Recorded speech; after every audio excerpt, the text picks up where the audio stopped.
Welcome to another episode of That's Some Crazy Shit with Kelly and James. My name is Kelly, and my co-hostess with the mostest is James. What's up, dude? You know how it is. I'm just hanging out here in the corner studio. Right on. I still in the house. Yeah. No studio for me.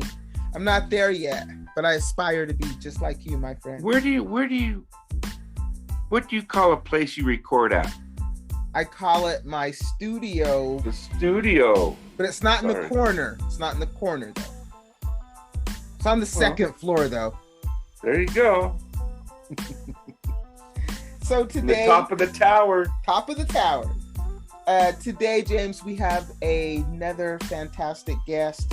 We're going to be talking about some crazy shit. We're going to be talking about like paranormal, communication with spirits. Our guest is named Dorothea L. Gordon.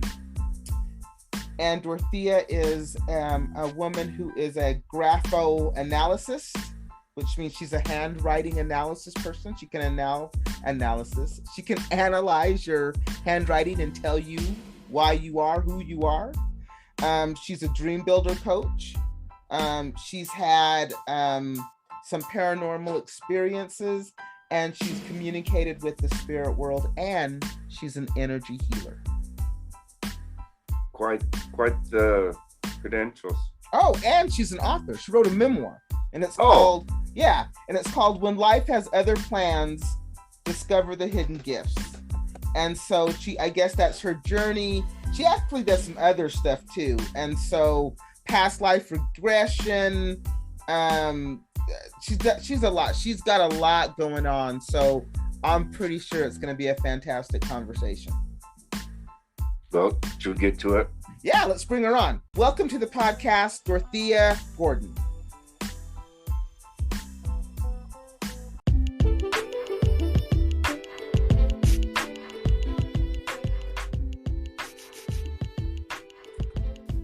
So, welcome, Dorothea, to our show tonight. And, I was really impressed with all the things that you are versed in. Can you just tell our listeners some of the things that you know? Some things I know. I'm a ghost that would take a lot longer than that. Now.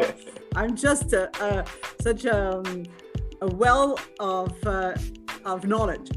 But I can tell you that I know a number of languages. I speak fluent English, I hope, German, French, and Spanish. I used to be a high school teacher. I'm now retired. I also have a certificate in graphoanalysis, which means handwriting analysis. I had a business there, as well as being what's called a questioned document examiner, and we'll probably get into that a bit later. I am also a certified, energy medicine practitioner. I do auricular therapy, laser therapy, and lastly, I'm also a certified dream builder. So those are all my major certificates. The other ones we'll leave behind. Well, that's impressive. That is very impressive. I would like to know about when you talk about the handwriting analysis. How does that go about? That's actually a very fascinating subject. I was first exposed to it when I was at university in Germany. The people who were studying psychology had to take a handwriting analysis course as part of their extracurricular activities that they had to come up with and that they could use in their career as psychologists or psychiatrists. And they asked me to give them a handwriting sample, and they analyzed it, and it was also very clear. And I said, I want to learn how to do that as well. But I also knew that I was going to emigrate to Canada, so why learn it in German when I would probably be using it in English? So I came to Vancouver Island, where I live, and met someone who was doing that. And then through the International Graphoanalysis Society based in Chicago, I got my certificate. And then I advertised myself as someone who could assess someone's personality, their aptitudes, their fears, their strengths, and so on. There's really a great deal that one can find in handwriting analysis if it's properly done. So yeah, that's it was one of the most fascinating courses I ever took, and I'm still using it secretly on people who do not suspect that I'm looking at their character when they give me a name. So sometimes I ask, could you give me a recipe? And they write it out. So anyway, bit tricky, but yeah. So in what context do you use the handwriting analysis today? Do you have people submit their handwriting to you and then you can kind of help them, along the way? Or are you using it in more a professional way where, how are you using it? I'm just interested. How are you using this skill that you have?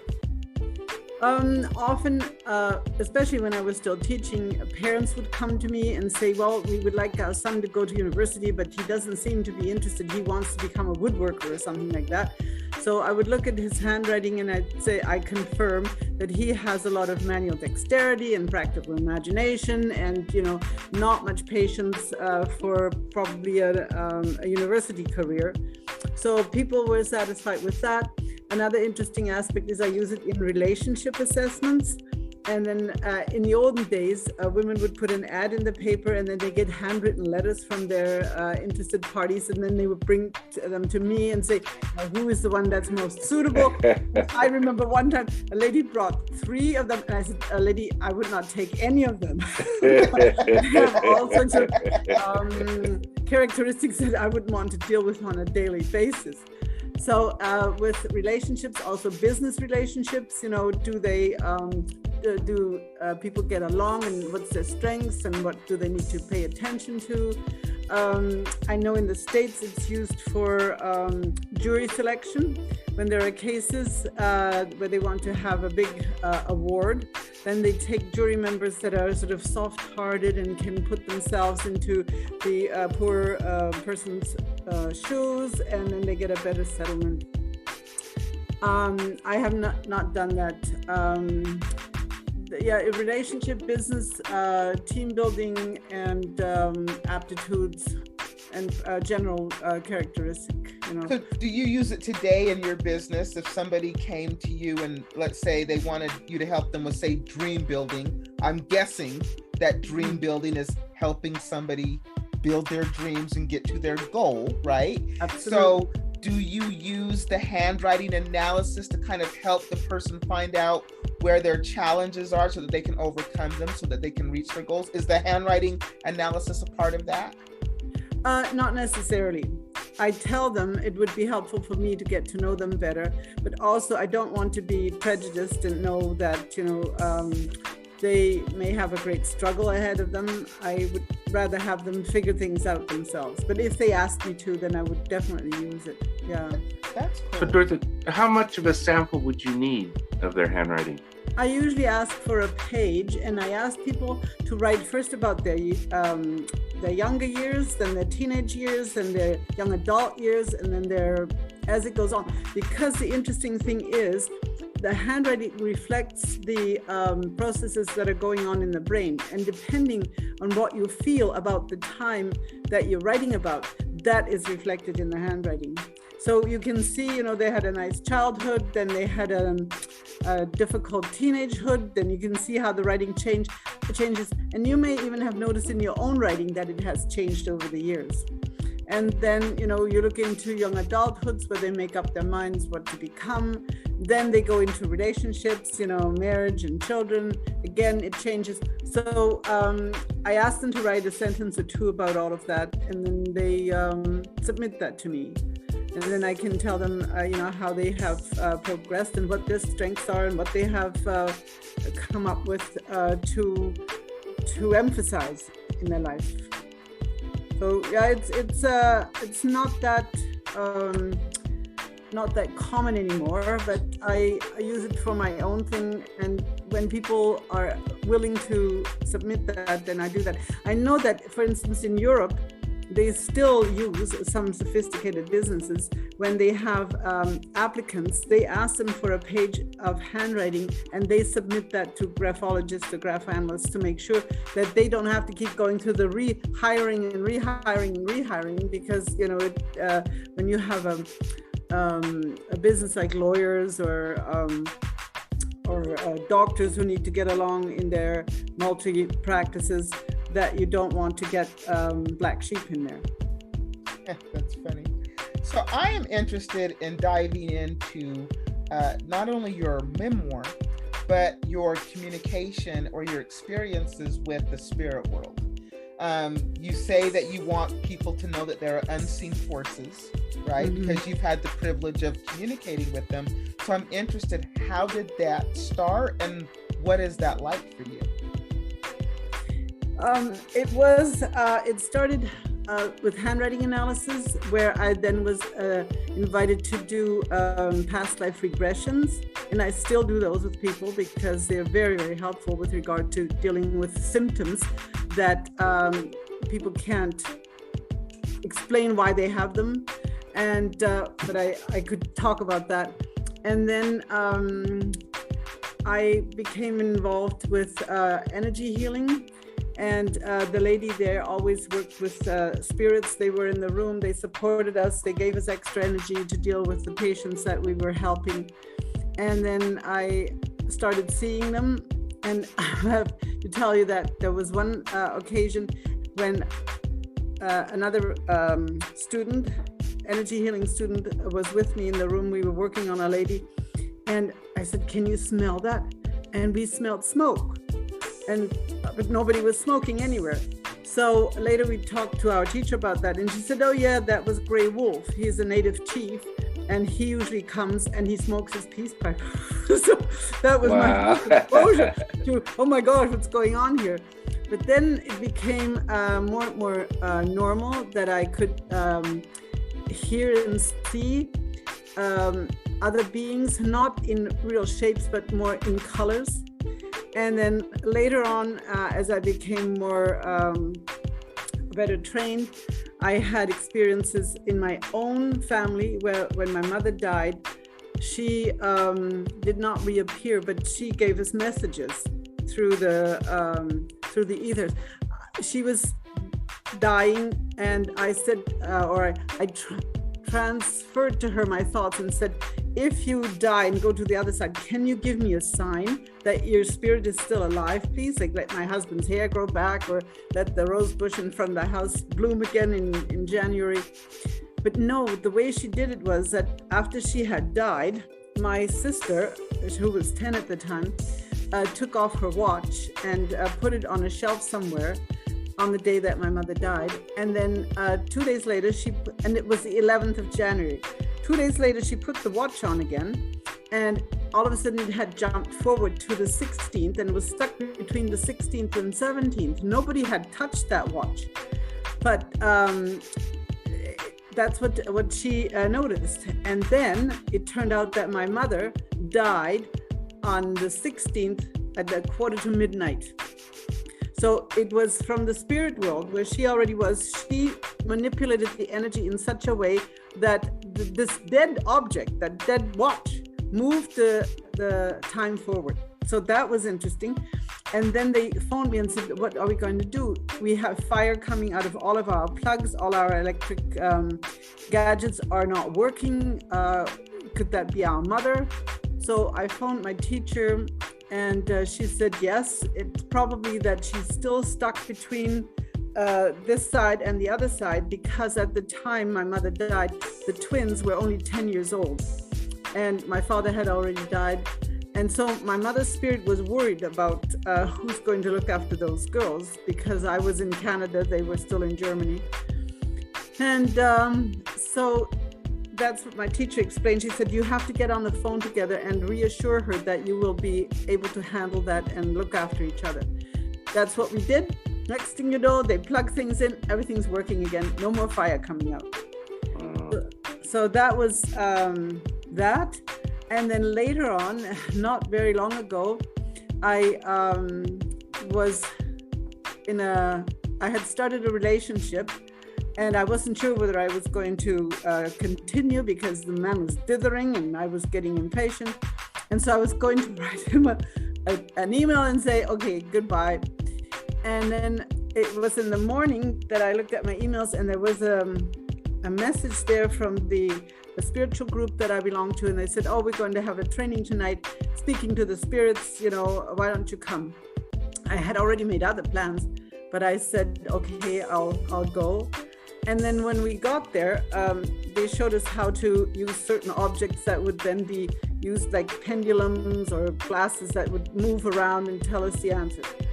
So before all that happened, we were sitting in a circle, and the medium says, I see a black dog running around in her mind. Does anybody know that dog? And then I saw it too, and I said, oh yeah, that's my dog. Next thing I know, I realized my father, with whom I had never had a good relationship, is standing behind me. And I say to him in my mind, what do you want here? But then I had to pay attention to other things and forgot about it. So then when we were doing these activities with regard to answering questions, my father showed up again in my mind. And I said, are you here because of this relationship that I'm dealing with? And he said, well, the glass I was using said yes. I said, should I continue with it? The glass said yes. Will this all end well? Yes. And then the medium comes and says, do you have a brother? Because there's another man here. And I said, no, I don't. And then I looked, and this is all in my mind. It was my father's brother. And I said to him, are you here and going to help this gentleman that I'm dealing with? And he said, yes. So is he going to change his mind? Yes. By which time I then had to stop because other people also wanted to get information. But I wrote a letter to this gentleman, a very different one. Well, next thing you know, he shows up, and we've been married for 7 years. Wow. But it was the interference of the spirit world that had to bring this about, because I was going to give up on him. But they said, no, you have to hang out with this guy. So I've been hanging out with him. Yeah, that's how the spirit world can get involved in your life if you are aware and awake enough. The spirit world often gets involved in people's lives, but they don't recognize it. So I have now devoted my life to teaching people to become more aware, and that's what I do through dream building.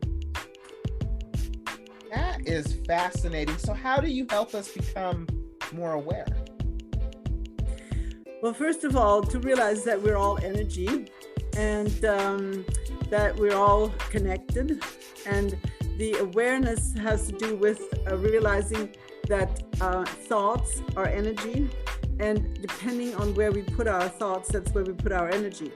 So if we deal with a lot of negativity, like, watching CNN, constantly negative news, and all the scaremongering that they do, and hang out with negative people, who drain us and who really are not to our advantage, then we are spending our energy in what we call the lower vibrations. And we are almost asleep. We cannot get out of this, because when you are asleep, you dream and you don't know that you're dreaming.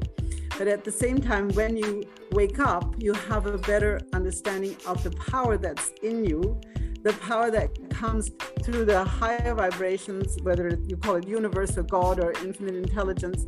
This is where we get our power from, our support from. And if we tune into that, then we have a much better chance to achieve our dreams, to manifest what we really want. But it takes not just knowledge, but just awareness, where you put your energy. And it takes a long time. I teach and I coach a lot of people, middle-aged and older, and they are having a hard time changing their perspectives, that they can look at other people with compassion. They hate them and they did this and that and the other to me.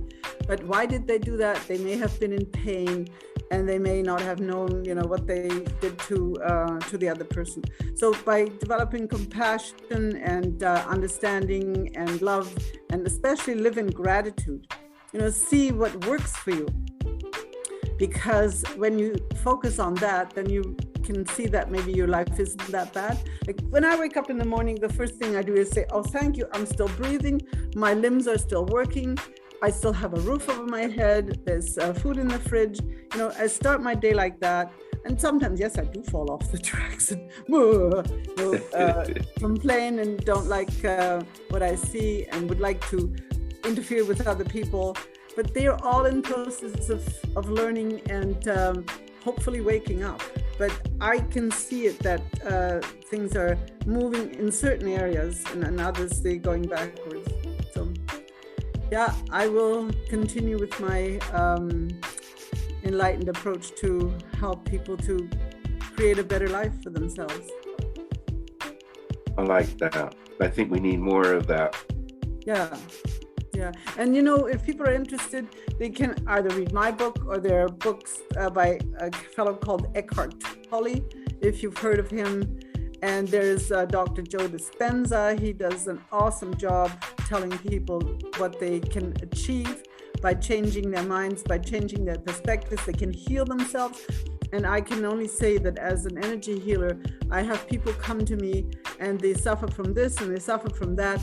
And then when they tell me about their life, I'm not surprised. So then I work on them and things settle down, they get better. 3 months later, they're back with the same complaints because they're still dealing with the negativity and they haven't found their way out yet. So it then manifests, this negativity manifests often in illnesses. And many people who have these cancer scares and assorted other illnesses, I often wish I could reach them and tell them, you know, if you could see your life from a different perspective, that this is maybe a wake-up call, and that by changing your food and your thoughts and your way of exercising, you can reverse that. And they come up with more and more proof that these illnesses are reversible.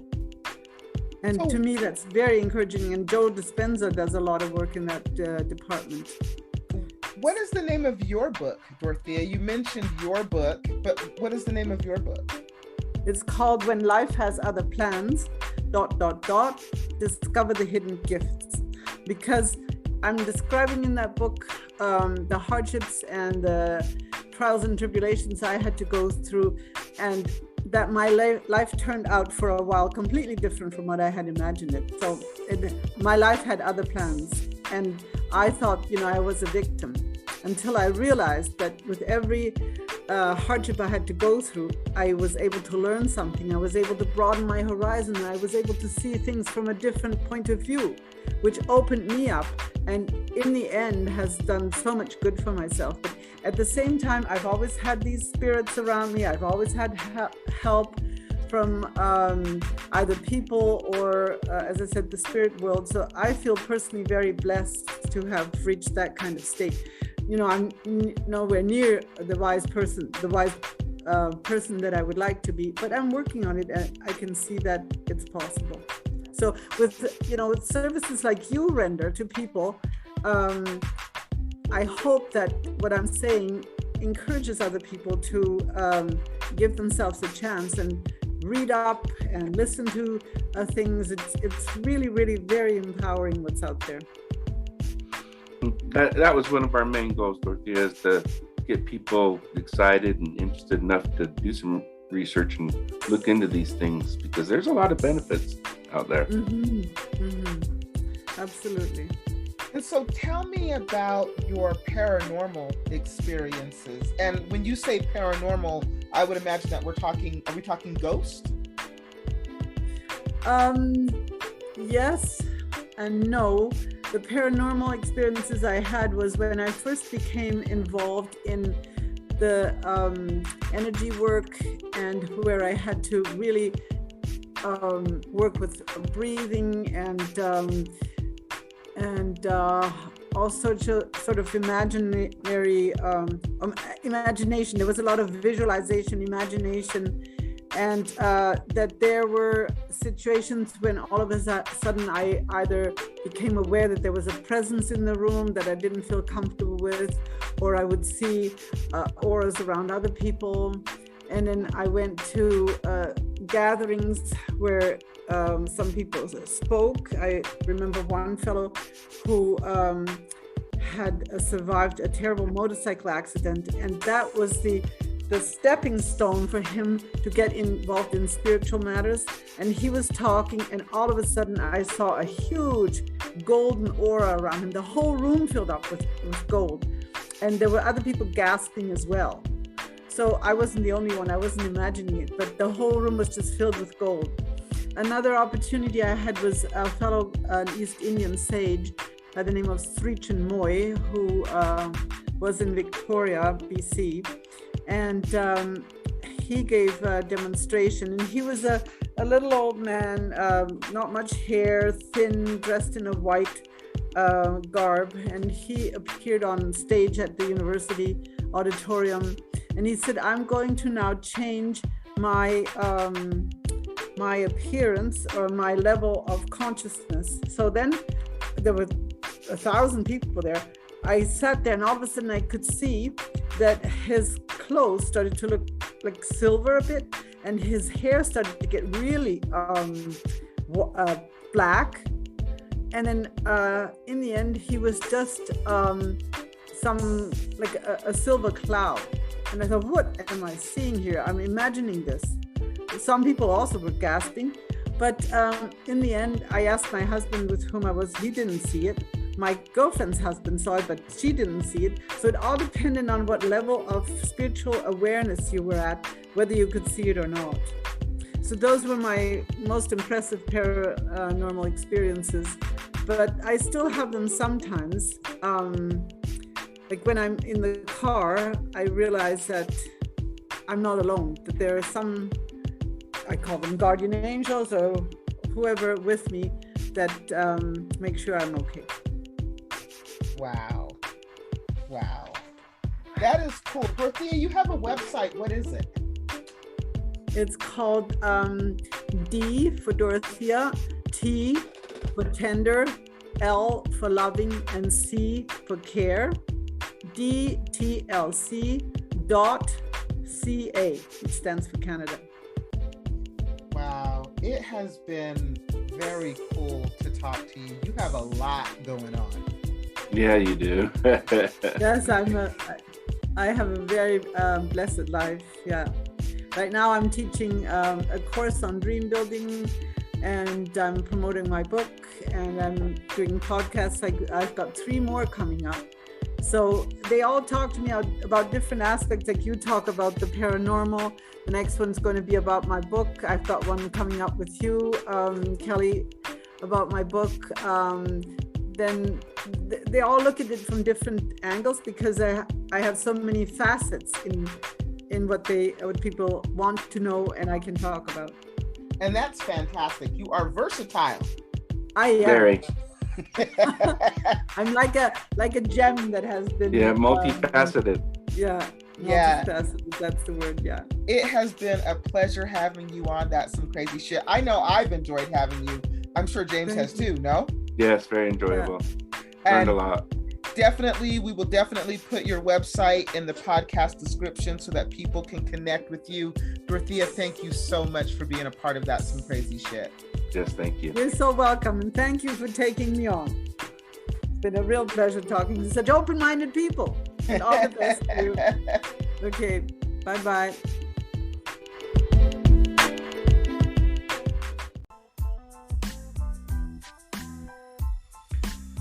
You know, I think that's fascinating that you can find out so much from your handwriting. That's kind of freaky. And she said that your handwriting changes over time. So how you wrote in your 20s isn't how you write today. And that's interesting, because I was thinking about that. She's absolutely right. I do not write the same. I don't even write as much. See, I write. I like to write. Well, I have to write for my job. And it's funny, I should have asked her, I forgot. I like to write with pencil over pen. When I write with pencil, my handwriting is very nice and fluid, it looks. To me, anyway. That's because you're a teacher and you want to be able to erase stuff. Yeah. No evidence. It never happened. But nowadays, because of my job, everything is mostly, typed written. You don't write anything, right? And so I do write, but I noticed that my writing has gotten, I guess, more sloppy because I don't have to write as often. So I find myself, especially when I'm writing just for me, I'll abbreviate stuff and not write it out because I don't need to, right? So I've noticed that. So yeah, I thought it was really interesting. She was really interesting. I enjoyed talking to her. And then we didn't even get into past lives.